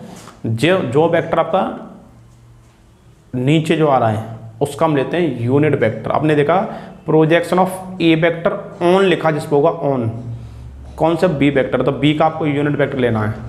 और अगर ऐसा मिलता है projection of B vector on A vector on लिखा हुआ है तो ए वेक्टर का आपको यूनिट वेक्टर लेना, ठीक है। यहाँ से मैं एक एग्जांपल सेट कर लेता हूँ जिससे कि आपको और क्लियर हो जाएगा निकालते कैसे। एक एग्जांपल सेट कर लेते हैं। देखिए सपोज आपने यहाँ से ए वेक्टर लेट कर लिया, A vector equal to suppose ले लिया आपने 3i plus 2j minus K, and B vector ले लिया आपने B vector equal to i minus J plus K. आपसे कहेगा फाइंड प्रोजेक्शन, आपसे कह रहा फाइंड, मैं क्वेश्चन लिख लिया, मैं बोल रहा हूँ बस, find projection of A vector on B vector. आपको ए वेक्टर का प्रोजेक्शन फाइंड करना बी वेक्टर। अब ऑन बी वेक्टर आ गया तो किस वेक्टर पे फाइंड करना आपको बी वेक्टर पे फाइंड करना है प्रोजेक्शन। तो सीधी सी बात है, जिस पर आपको फाइंड करना है आप उसका लेंगे यूनिट वेक्टर। तो आपका क्या हो जाएगा, A vector dot B cap. तो यहां से आपका जाएगा A vector dot B vector upon magnitude of B vector आपका हो जाएगा, ठीक है। अब यहाँ से आप सॉल्व कर लेंगे, तो सॉल्व करने में क्या आएगा, ए देखो ए डॉट बी करूँगा तो ये क्या आ जाएगा आपका 3, ये आपका -2 और ये आपका -1। तो यहाँ से आपका 3, this is -2, this is -1 upon magnitude of B क्या आएगा आपका, ये आपका आ जाएगा √3। तो यहाँ से क्या आ गया आपको प्रोजेक्शन, देखिए 3 - 3 0, 0 अपॉन √3 क्या आ जाएगा 0। तो यहाँ से प्रोजेक्शन क्या आ गया इसका, ए वेक्टर का बी वेक्टर प्रोजेक्शन क्या होगा 0, आपका आंसर आ जाएगा। ये होता है projection of A vector on B vector, आप इस तरह से निकाल सकते हैं। देखिए नेक्स्ट आपका आ गया प्रोजेक्शन कैसे फाइंड करते हैं। या तो आपने देख लिया होगा, प्रॉब्लम ही करा दिया है। और यहाँ से मैं बताता हूँ, नोट लिख लीजिए, थोड़ा सा कुछ पॉइंट लिख लीजिए इसमें नोट। ये प्रोजेक्शन जो होता है वो क्या होता है, always projection always scalar quantity. ये क्या होता है आपका, स्केलर क्वांटिटी होती है। प्रोजेक्शन क्या होता है आपका, स्केलर आपकी क्वांटिटी होती है अब ये कह रहा है, और ये रियल टाइम जो प्रोजेक्शन होता क्या है, ये प्रोजेक्शन हमने पढ़ तो लिया, प्रोजेक्शन ये होता, पता नहीं क्या होता प्रोजेक्शन। प्रोजेक्शन जो होता है क्या होता है, लेंथ ऑफ प्रोजेक्शन, ठीक है। अब ये कह रहे हैं जो लेंथ जो होती है वेक्टर ए से अगर वेक्टर बी पर हम प्रोजेक्शन डाल रहे हैं, वो जो लेंथ जो होती है वही क्या होती है आपकी प्रोजेक्शन में। समझाता हूँ, देखिए ध्यान से कि प्रोजेक्शन होता क्या है ये समझेंगे थोड़ा सा। सपोज आपका ए वेक्टर है, या ए लेट कर लेंगे, ये आपका है सपोज बी वेक्टर, और आप यहाँ से क्या कर रहे हैं, प्रोजेक्शन डाल रहे हैं, ये आपका होगा प्रोजेक्शन। तो ये जो लेंथ होती है, ये जो लेंथ और ये लेंथ क्या होती है आपकी प्रोजेक्शन होती है। इस लेंथ का जो मेजरमेंट होता है, आपको पता है वेक्टर ए से आपने यहाँ से देखा इस पॉइंट से और इस पॉइंट के बीच में जो डिस्टेंस जो शो कर रही है, ये जो लेंथ होती है यही क्या होती है आपकी प्रोजेक्शन आपका होता है, ठीक है। हम देख रहे हैं कि अब हमने क्या देखा, बी वेक्टर का ए वेक्टर से प्रोजेक्शन निकालना है, तो हमने एक पॉइंट बी वेक्टर पर फिक्स कर लिया, ए पे फिक्स कर लिया, तो वहाँ से क्या करना है, उसको लेंथ को मीजर करते हैं, तो उस लेंथ की जो मीजरमेंट होता है वही क्या होता है आपका प्रोजेक्शन आपका होता है। आप चाहो तो इसको प्रूफ भी कर सकते हैं, ठीक है। अब यहाँ पर देख लेते हैं, यहाँ से अगला क्या आएगा, एंगल वाला केस पेपर देख लेते हैं यहाँ से।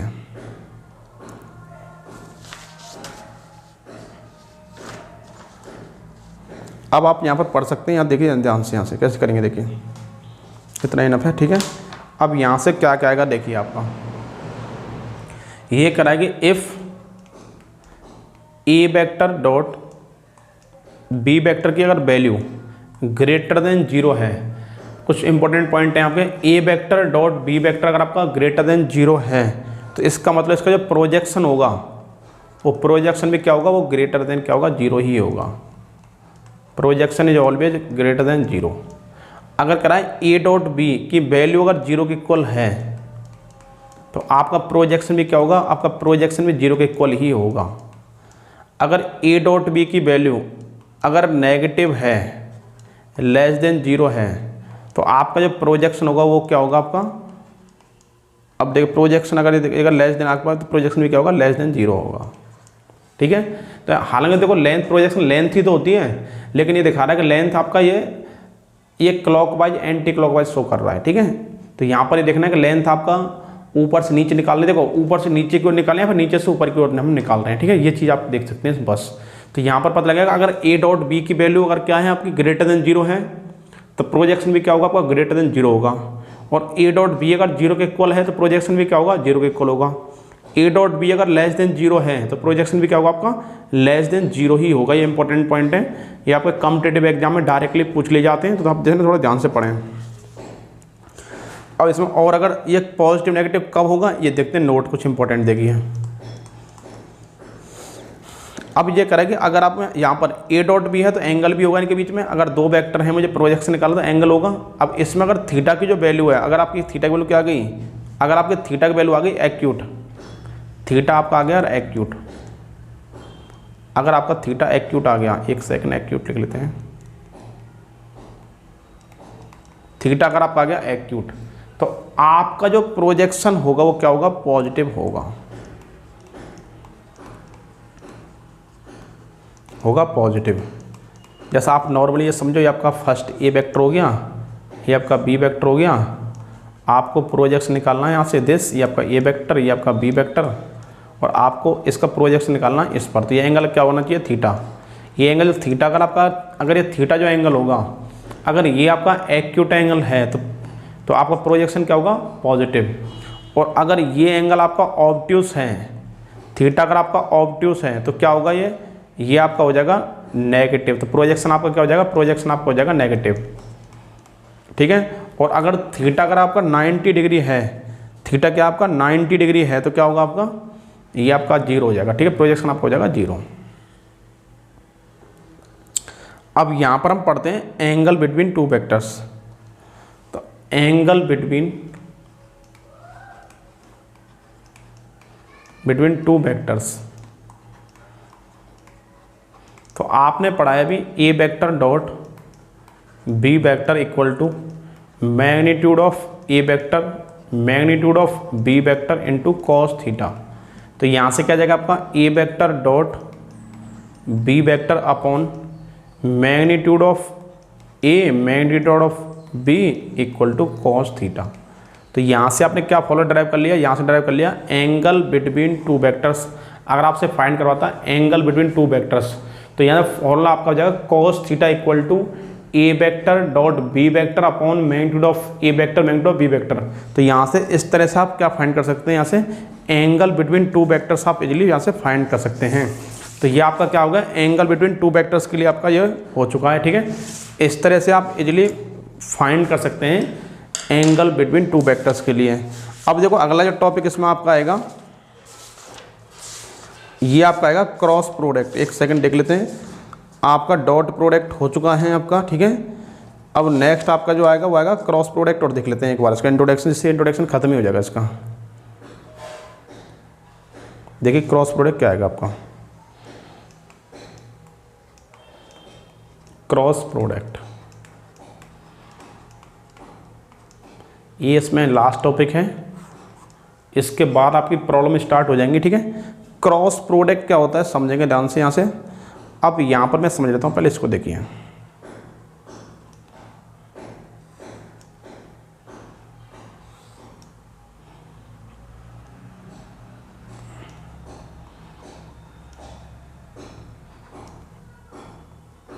और ये आपको क्या बने एंगल थीटा, आपको भी से लेट कर लो, वेक्टर ए लेट कर लेंगे इसे, इसकी डायरेक्शन आपकी हो जाएगी, आपका वेक्टर ए, इसकी डायरेक्शन इधर है, आपका होगा वेक्टर बी, और इनके बीच में जो एंगल होगा वो क्या होगा, थीटा आपका एंगल होगा, थीटा एंगल। और ये इसमें ये एन जो होता है ये क्या होता है, नॉर्मल वेक्टर होता है परपेंडिकुलर टू द प्लेन। ये आपका होता है एन, आपका होता है normal vector, normal unit vector होता है परपेंडिकुलर टू द प्लेन। देखिए नॉर्मली हमें एक सेकंड दोबारा सही से लिख लेते हैं इसको, ये आपका एन कैप। एन कैप क्या होता है, एक नॉर्मल यूनिट वेक्टर होता है perpendicular to the plane.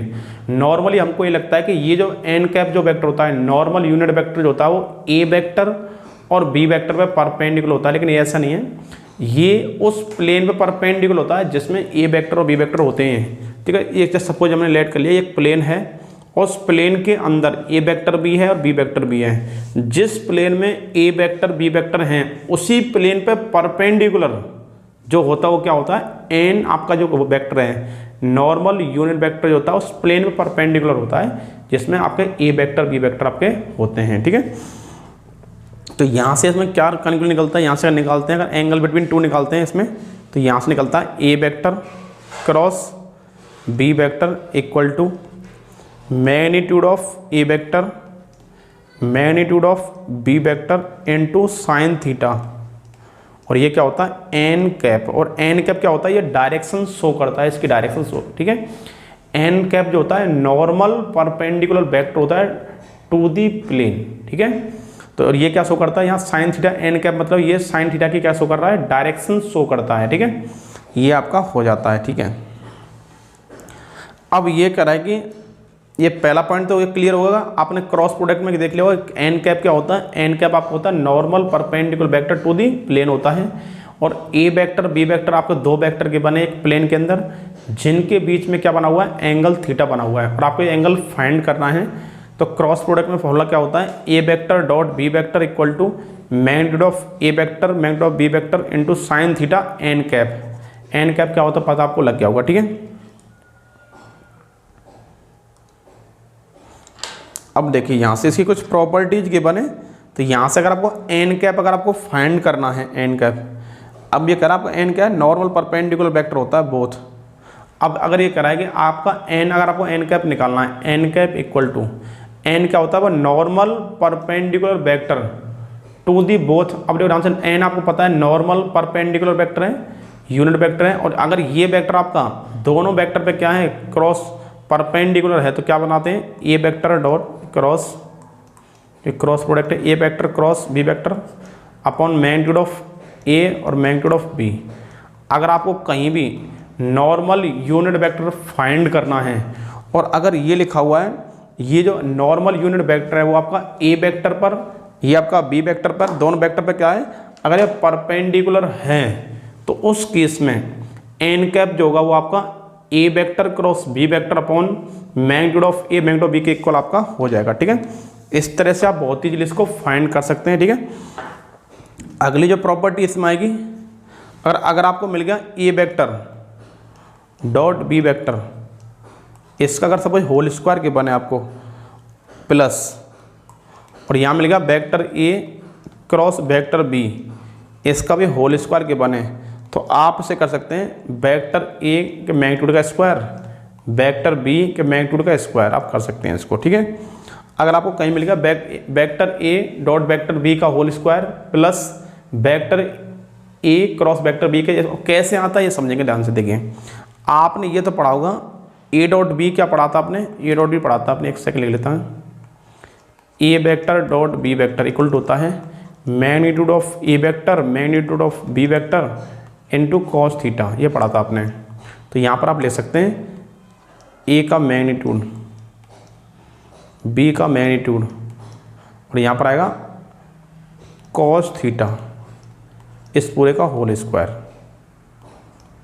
Plus यहाँ पर आप आएगा magnitude of A vector magnitude of B vector into sine theta, इस पूरे का होल स्क्वायर। अब देखो कॉमन क्या आएगा, यहाँ पर देखो ए का मैग्नीट्यूड बी का मैग्नीट्यूड, ये सेम मैच करा, कॉमन ले लो, तो यहाँ से आएगा मैग्नीट्यूड ऑफ ए का स्क्वायर मैग्नीट्यूड ऑफ बी का स्क्वायर, और यहाँ का जाएगा cos square theta plus sine square theta, क्या होता है 1, तो यहाँ से क्या निकल गया, ये निकल गया। अगर आपको कहीं अगर ये दिखता है ए डॉट बी और ए क्रॉस बी के इसका होल स्क्वायर ऐसा गिवन है, तो ये प्रॉपर्टी आप डायरेक्टली याद रखें, ऐसे आ जाता है। ठीक है, इससे आपके बहुत सारा टाइम बच जाएगा और इजीली आप इसे कर पाएंगे। ठीक है, अब देखिए नेक्स्ट जो प्रॉपर्टी इसमें आएगी, आप अगर कर सकता, अगर आपको करना है A vector cross A vector, ये क्या होता है 0, क्योंकि अगर ए क्रॉस है तो सेम वेक्टर होगा, एंगल क्या बनेगा इनके बीच में 0 है 180, तो क्या होता है 0 ही आंसर आएगा, क्योंकि साइन 0 क्या होता है 0, साइन 180 भी क्या होता है 0। और अगर ये कह रहा है कि अगर आपको ए क्रॉस बी करना है और अगर ए क्रॉस बी करना है और मुझे बी क्रॉस ए करना है, दोनों रिजल्ट क्या होता है सेम होता है, लेकिन क्या होता है इसमें नेगेटिव आपको लगाना पड़ेगा। ए क्रॉस बी करो या बी क्रॉस ए करो, रिजल्ट दोनों क्या होता है सेम, लेकिन क्या होगा नेगेटिव होगा, अपोजिट साइन इसमें आएगा। ठीक है, अगर आप इसमें ऐसे करते हैं, देखिए अगर अगली प्रॉपर्टी क्या है इसमें,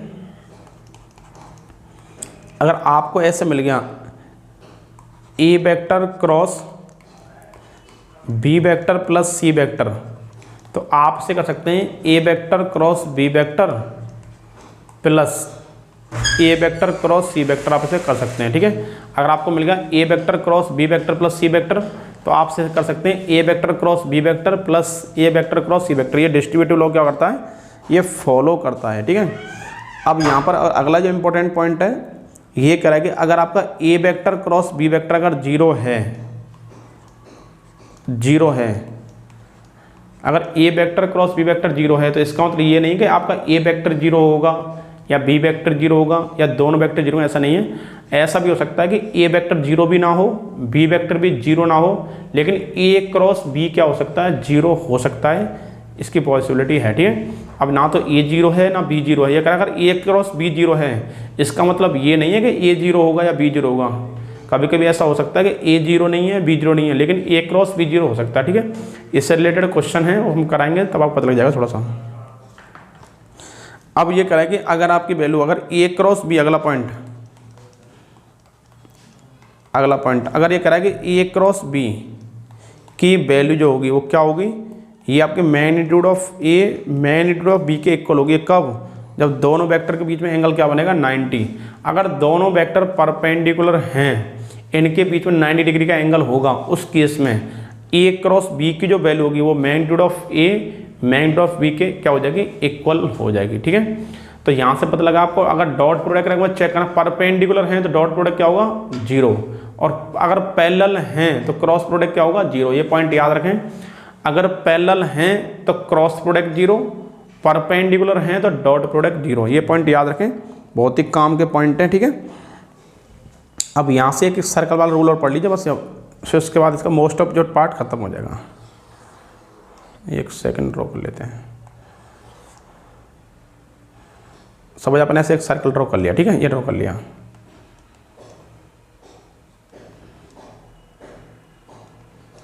यहाँ पर सपोज आपके बने आई कैप, ये आपका है जे कैप, ये आपका है के कैप। अगर आप करते हैं आई कैप क्रॉस जे कैप तो यहाँ से आपका आ जाएगा के कैप। और अगर आप करते हैं जे कैप क्रॉस के कैप तो यहाँ से रिजल्ट आपका आएगा आई कैप। और अगर आप करते हैं के कैप क्रॉस आई कैप तो यहाँ से आपका आएगा रिजल्ट आएगा जे कैप। तो यहाँ देखा अगर आप ऑर्डर में चलते हैं आई जे तो क्या आएगा के कैप, जे के तो क्या आएगा आई कैप, के आई तो क्या आएगा जे कैप। अगर आपने गलती से भी ऑर्डर ख़राब कर दिया, सपोज आपने कर दिया के कैप क्रॉस जे कैप कर दिया, ऑर्डर खराब हो रहा है। देखो ऑर्डर क्या होगा, जब जे के होना चाहिए था यहाँ के जे हो गया तो क्या आएगा माइनस आई कैप आपका हो जाएगा। ठीक है, ये बहुत ही इंपॉर्टेंट रूल है इसके लिए। क्रॉस प्रोडक्ट में अगर सीक्वेंस में अगर चलते हैं तो नेक्स्ट आपका आ जाएगा आई जे के, आई क्रॉस जे करते हैं तो के आएगा, जे क्रॉस के करते हैं तो आपका आई आ जाएगा, के क्रॉस आई करते हैं तो आपका जे हो जाएगा। और अगर आपने ऑर्डर को डिसऑर्डर किया तो वहाँ पर क्या आएगा, ये आपका नेगेटिव हो जाएगा। ठीक है, नेक्स्ट आपका क्या जाएगा, इसमें आपको अगर फाइंड करना है एरिया ऑफ पैरेललोग्राम फाइंड करना है तो एरिया पैरेललोग्राम के लिए फॉर्मूला होता है A vector cross B vector. और दोनों क्या होते हैं, ये एडजेसेंट वेक्टर होते हैं। जैसे मान लो पैरेललोग्राम है, ये पैरेललोग्राम हो गया सपोज ऐसा, एक सेकंड सही से इसको ड्रॉ कर लेते हैं। ये एक पैरेललोग्राम हो गया सपोज, ये आपका है parallelogram, this is A, this is B, this is C और दिस इज डी। सपोज ये आप हो गया ए वेक्टर, ये आप हो गया बी वेक्टर। तो आपको पता लग गया, देखो बी यहाँ पर ए क्या है, इसका इनिशियल पॉइंट है, तो ये क्या हो गया ए बी, क्या आपकी ए बी और ए सी क्या है एडजेसेंट साइड हैं। तो एरिया पैरेललोग्राम क्या होता है, प्रोडक्ट ऑफ एडजेसेंट साइड। तो यहाँ से क्या आएगा A vector cross B vector से आप क्या कर सकते हैं, इसका एरिया फाइंड कर सकते हैं, विद मैग्नीट्यूड लगा देंगे इस तरह से। ठीक है, यहाँ से निकल जाएगा। सेम अगर आपको एरिया ऑफ ट्रायंगल निकालना है तो यहाँ से सेम क्या आएगा 1/2 A B vector cross A C vector. तो इससे क्या, अब यहाँ भी क्या है एडजेसेंट साइड आपको देखनी पड़ेगी। सपोज आपको कोई भी ट्रायंगल के बने इस तरह से, मुझे इस ट्रायंगल का एरिया निकालना तो यहाँ पर आपका आएगा ए, ये आपका बी, ये आपका सी। तो आपको एडजेसेंट साइड लेनी है इस तरह से। ठीक है, तो यहाँ से क्या लेंगे आप ए बी क्रॉस ए सी, आपको देखना है प्रोडक्ट ऑफ एडजेसेंट साइड का प्रोडक्ट करना है। तो इससे क्या करना आप area of triangle, area of parallelogram find कर सकते हैं। ठीक है, अब इसमें जो मोस्ट ऑफ जो इंट्रोडक्शन था वो पूरा मैंने आपको डिटेल में एक्सप्लेन कर दिया है। अब इसमें एक पॉइंट और रिमेनिंग जो बहुत ही इंपॉर्टेंट है, ये समझ लें ध्यान से बस। जैसे आपसे कह देगा दो वेक्टर हैं, सपोज आपसे ऐसे कह दिया, सपोज ये दो वेक्टर हैं, ये आपका ए वेक्टर और ये सपोज आपका है बी वेक्टर, और यहाँ से करें सी वेक्टर है, एक सी वेक्टर। अब सी जो वेक्टर है आपका, सी जो वेक्टर होगा ये बी पर भी क्या है परपेंडिकुलर, ए पर भी क्या है परपेंडिकुलर। अगर सी वेक्टर आपका ए वेक्टर और बी वेक्टर दोनों पर ही परपेंडिकुलर है, लेकिन ए वेक्टर और बी वेक्टर आपस में क्या है हमें नहीं पता है कि दोनों परपेंडिकुलर हैं, दोनों पैरेलल हैं, ये नहीं पता है। लेकिन ये कन्फर्म है कि सी जो वेक्टर है आपका वो क्या है ए वेक्टर और बी वेक्टर पे परपेंडिकुलर है। और आपको सी वेक्टर फाइंड करना, सी जो वेक्टर होगा, सी जो वेक्टर होगा वो क्या होगा A vector cross B vector के इक्वल होगा। ठीक है, ये आप याद रखें। ठीक है, तो यहाँ पर क्या कह रहा है, सी जो वेक्टर होगा वो ए वेक्टर क्रॉस बी वेक्टर के इक्वल आएगा।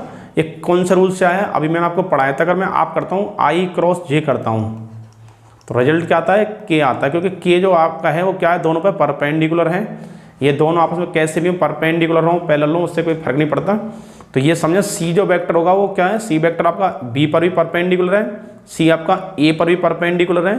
अगर सी आपका दोनों पर भी परपेंडिकुलर होगा देन तभी सी जो वेक्टर होगा वो ए वेक्टर क्रॉस बी वेक्टर के इक्वल होगा। तो ये समझे वेक्टर में आपको तीन चीज़ें बहुत ज़्यादा यूज होने वाली हैं। एक तो आपका मैंने अभी ये पॉइंट पढ़ा दिया, अगर सी वेक्टर आपका ए और बी पे दोनों परपेंडिकुलर हैं तो सी वेक्टर आपका ए क्रॉस बी के इक्वल होगा। पहला पॉइंट तो ये है। दूसरा पॉइंट, अगर दो वेक्टर परपेंडिकुलर बोलता है तो उनका डॉट प्रोडक्ट क्या होता है 0। अगर दो वेक्टर पैरेलल हैं तो उनका क्रॉस प्रोडक्ट क्या होता है 0। तो ये थोड़े कुछ पॉइंट हैं, इन्हें अच्छे से पढ़ें और अच्छे फेयर से नोट्स बनाएं और इसका अच्छे से प्रैक्टिस करें। ठीक है, ये समझो मैंने पूरे चैप्टर का जो पूरा निचोड़ है, पूरा कॉन्सेप्ट है वो मैंने आपको पूरा डिटेल में पढ़ा दिया है। अब इसके बाद में जो नेक्स्ट जो वीडियो बनेगी उसमें इंपॉर्टेंट जो क्वेश्चन होंगे, बहुत ही ज़्यादा सिलेक्टिव क्वेश्चन होंगे, वो मैं आपके साथ डिस्कस करूँगा और डेफिनेटली आपको सिंगल क्वेश्चन आपको क्लियर कराऊंगा, ठीक है। और बहुत ज़्यादा क्वेश्चन नहीं पढ़ने, लिमिटेड क्वेश्चन पढ़ाऊंगा मैं आपको। उतना करने के बाद डेफिनेटली आप बोर्ड के क्वेश्चन, कंपटीशन क्वेश्चन, बहुत सारे क्वेश्चन आप सॉल्व करने लग जाएंगे, ठीक है। क्योंकि मुझे पता है एक ही टाइप के बहुत सारे क्वेश्चन हैं, मैं बहुत सारे क्वेश्चन नहीं कराऊंगा, एक टाइप पे एक क्वेश्चन कराऊंगा अच्छा सा, वो आपको क्लियर हो जाएगा, फिर आप बहुत सारे क्वेश्चन उस टॉपिक से रिलेटेड कर सकते हैं, ठीक है।